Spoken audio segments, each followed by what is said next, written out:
Hello my dear friends, you're in the Military Summary channel. In this video we're going to discuss the most important events that took place during the previous 12 hours. We have lots of very interesting updates, so let's start. And this video I would like to start with a statement that was made by the President of the United States of America.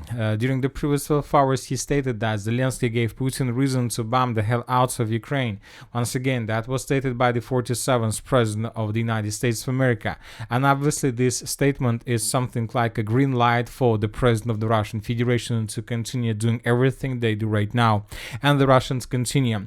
We got a lot of interesting updates from the entire line of combat contact, and first let's talk about the Sumy direction, where both the Russians and the Ukrainians are trying to attack each other, trying to get the initiative in their hands.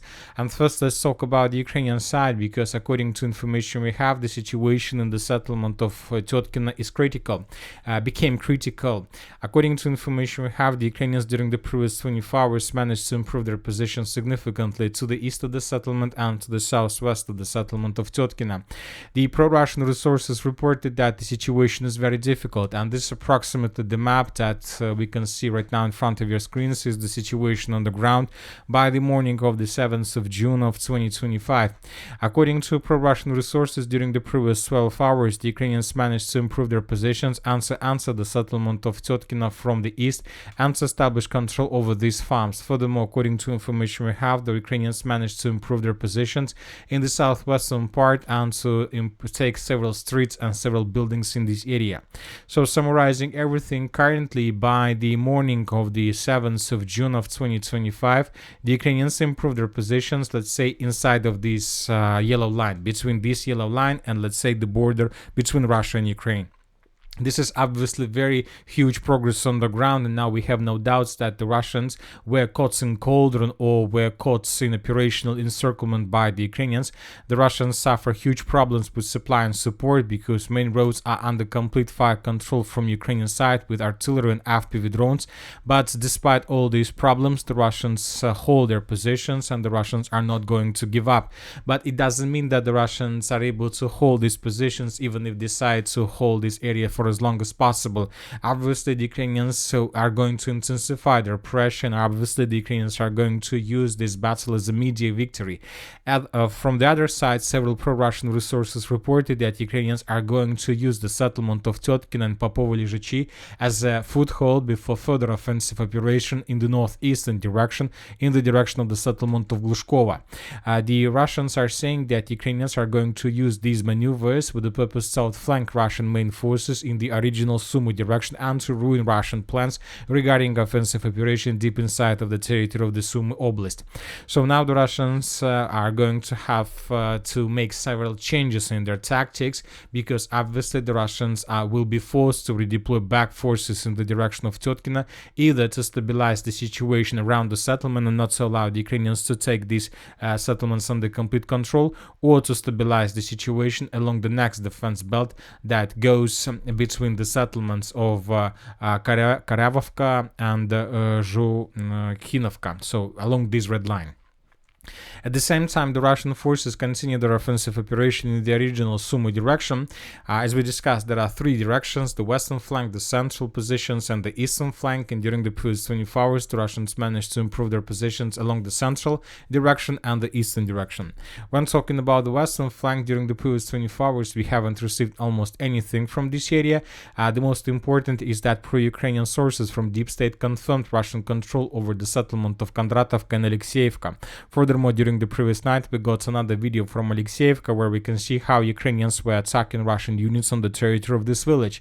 I'll remind you that this village was colored by most of the mappers as based on the Minister of Defense of the Russian Federation report, and now we got additional confirmation of Russian control with this territory. Here we can see Ukrainians that were FPV droning the Russians in the most southern part of the village.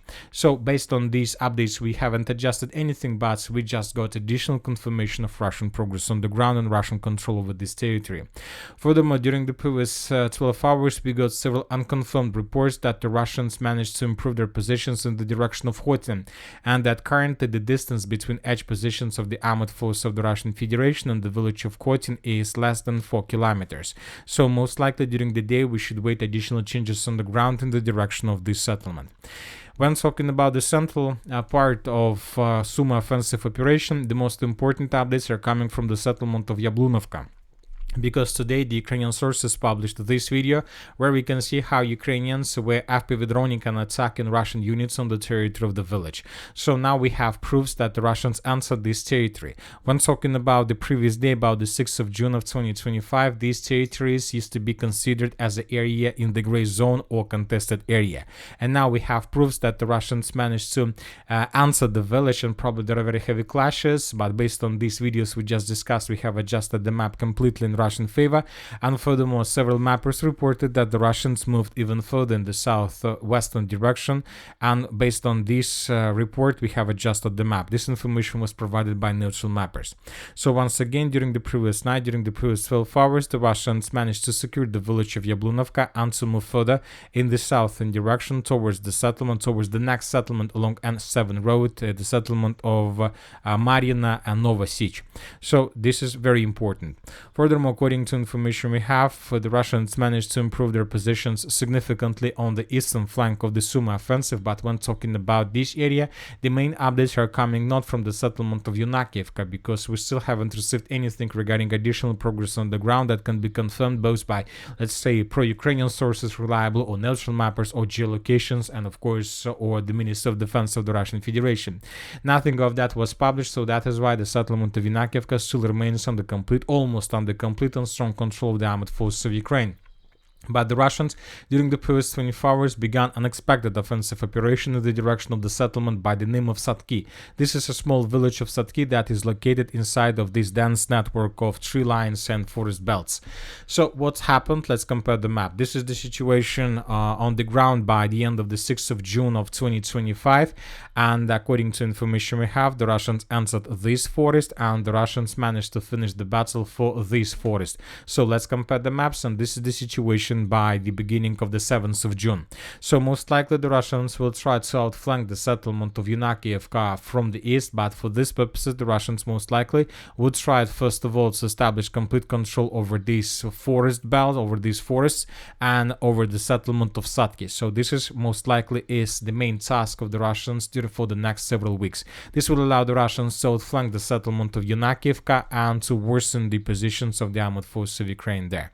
So this is the situation on the eastern flank of the global Sumy offensive, and this is the situation on the western flank of the same battle. The Battle of Sumy is going to be a very interesting battle, and obviously it will last for several weeks or probably months during the summer military campaign. Now let's move further and let's discuss the situation in the Kharkiv direction. During the previous night, according to information we have, the Russians attacked the city of Kharkiv with a significant number of drones and missiles. And this is the video that we got from the city of Kharkiv during the previous night. And according to information we have, at night Kharkiv experienced the largest attack. More than 50 explosions were heard in 2 hours in Kharkiv. Just imagine yourself, 50 explosions during 2 hours. According to monitoring channels and Ukrainian officials, missiles, FABs, and Shahed drones were used in the combined attack. The city is covered in smoke after the landings. So lots of explosions, as you can see, in different parts of the city of Kharkiv, and we see Ukrainians have no air defense in this area, and obviously this is very interesting information and very interesting situation. Obviously the Russians were trying to destroy as many as possible, probably military facilities, some industrial zones that Ukraine used to produce drones or something like this, and most likely we can make a conclusion that based on this video, most likely the Russians are planning to resume their offensive operation in this direction as well, because obviously the Russians most likely were trying to destroy as many as possible temporary deployment points and warehouses, and this situation could lead to complete collapse of Ukrainian logistics and supply and support along the border. And let's wait, most likely today something huge may happen. The Russians may attack in the direction of Kharkiv through the settlement of Kazachia Lopань. The Russians may try to resume their attempts to attack in the vicinity of Volchansk, and of course the Russians may resume their attempts or start offensive operation in the most northeastern part of the Kharkiv Oblast. And when talking about the northeastern part of the Kharkiv Oblast, today we got some changes on the ground based on the video that was published by the Ukrainian sources. This video was published by the Ukrainians, and here we can see how Ukrainians were bombing and attacking Russians in this area on the Ukrainian side of the river Voskol. Lots of explosives were were dropped on the Russia's heads of Russian soldiers, lots of explosions and many other things, lots of episodes that were geolocated. And for example, based on this video, we have adjusted these territories. So all these territories is to be considered as a gray zone, because several mappers before published these territories were captured by the Russians, and just this morning on the 7th of June we got proofs that that indeed happened. So maybe the Russians are going to intensify their activities in this area. And once again today, from the settlement of Kupinsk-Uzlovoy, we got additional video how the Russians destroyed the main logistic bridge in this area. This bridge wasn't destroyed during the previous night, it was destroyed several days ago. Yesterday we discussed the situation, but today we got the video of how the Russians attacked this bridge, but from another angle. So something huge is going to happen in the northeastern part of the Kharkiv Oblast, and I would like to remind you once again that according to the memorandum that was published by the Russians and provided to Ukrainians about the peaceful settlement of the conflict, there were nothing about the secure zone in the vicinity of Sumy, and nothing was written there about the Kharkiv Oblast, which means that most likely the Russians would be forced to change their memorandum in the future if they are able to improve their positions here. Now let's move further. Let's discuss the situation in the Kliban-Byksky direction. During the previous 24 hours, we haven't received anything special, just regular activities of the Russians, but the most interesting videos are coming from the settlement of Rusin Yar. The thing is that during the previous night, the Russians intensified their activities in this area. We got lots of geolocations, a lot of videos of how the Russians were attacking this territory, and based on this video, we can make a conclusion that most likely the Russians are planning to attack the village of Rusin Yar in the very near future. Because so many videos, so many explosions we got exactly from this direction. This is not just like regular activities, this is obviously something like FPV drone preparation and artillery preparation of the settlement. Now let's move further and let's talk about the Dnipro direction, because the most interesting and the biggest number of updates are coming also from this area. The most interesting is that the Russians managed to improve their positions on the way to the Dnipro region, and if you remember, we discussed the situation yesterday. This information was confirmed yesterday also by pro-Ukrainian mappers. They reported that the distance between Russian positions and the border of the Dnipro region was already less than 600 meters, and today we got several adjustments on the map based on the several mappers. So currently the distance, according to sources, between Russian positions and the border to the Dnipro is less than 1 kilometer.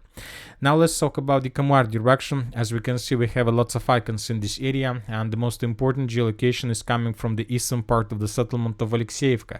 This video was published by the Ukrainian sources, and this video we can see how Ukrainians of 46 Air Mobile Brigade were attacking and FPV droning the Russians in the most eastern part of the settlement. Several episodes were geolocated, and one of them took place exactly in this area along the Nezalezhnosti Street. So based on this video, we came to the conclusion that the Russians managed to improve their positions in the eastern part of the settlement of Alexeyevka. Basically, the Russians managed to take under complete control the eastern part, and currently the clashes are taking place for the central part of this village, and the Russians continue their offensive.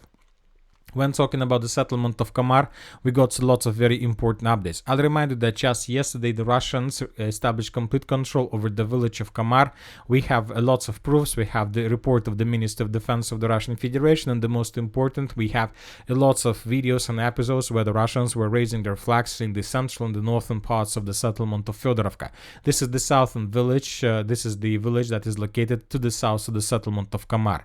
And today we got additional changes on the ground. The Russians managed to improve their positions around the village of Fedorovka in the western direction by taking under control several tree lines. Furthermore, the Russians managed to improve their positions in the southern part of the settlement of Kamar. So this is, for example, the situation by the end of the 6th of June, and this is the situation by the morning of the 7th of June. So a few more buildings and constructions were taken by the Russians. And the most important is video that is coming from the road M15.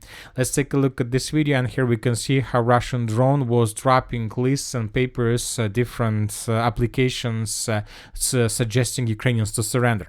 So this is the regular pattern of the Russians in this area. Before any offensive operation, before any major offensive operation, first the Russians are trying to suggest and propose to Ukrainians to surrender, and only then the Russians begin offensive. This episode was geolocated exactly in this point, and we came to the conclusion that the next thing that the Russians are going to do, they will attack along N15 road with the purpose to outflank the settlement of Kamar from the northeast and from the north. When talking about the village of Kamar itself, the settlement is under very heavy fire. The Russians are bombing and attacking this village with all type of calibers they have, FABs, multiple launch rocket systems, and artillery. And the Russians establish complete control over the main supply lines that go in the direction of Kamar from the northwest. So we expect that the battle for Kamar would be finished during the next 48 hours, and this is going to be a breaking and turning point in the battle for the entire Donetsk region. Now let's go to the Guliai-Polye and the Zaporozhye direction. If you remember, during the previous several days we were talking a lot about the village of Malinovka, and today we got several changes on the ground. According to information we have, during the previous 48 hours, the Russians managed to improve their positions to the south and to the southeast of the settlement of Malinovka. According to information we have, these three lines and trenches were taken by the Russians as a result of offensive. So the Russians are getting closer and closer, and most likely the Russians will continue further, because they will try to attack this village from the east and from the south. When talking about the Zaporozhye and Kherson direction, nothing special. Very interesting updates and article we got from the southern parts of Ukraine. According to information we have, the Ukrainians are planning to carry out special operation with the purpose to land infantry on the Kinburn speed. So something huge might happen in the very near future, and something interesting can be probably prepared and implemented by the Ukrainians during the next several days. So let's wait and see what is going to be next. But one thing we know for sure, that the Russians were bombing and attacking the Odessa region probably during the previous days heavily, probably with the purpose to break Ukraine plans and to ruin Ukraine plans regarding this landing operation. And that's it for the short video. Military with Summary channel reminds you, we condemn any violence in the world. Thank you for watching. Subscribe to my channel, put your likes, join my Patreon, and have a good day. Bye bye.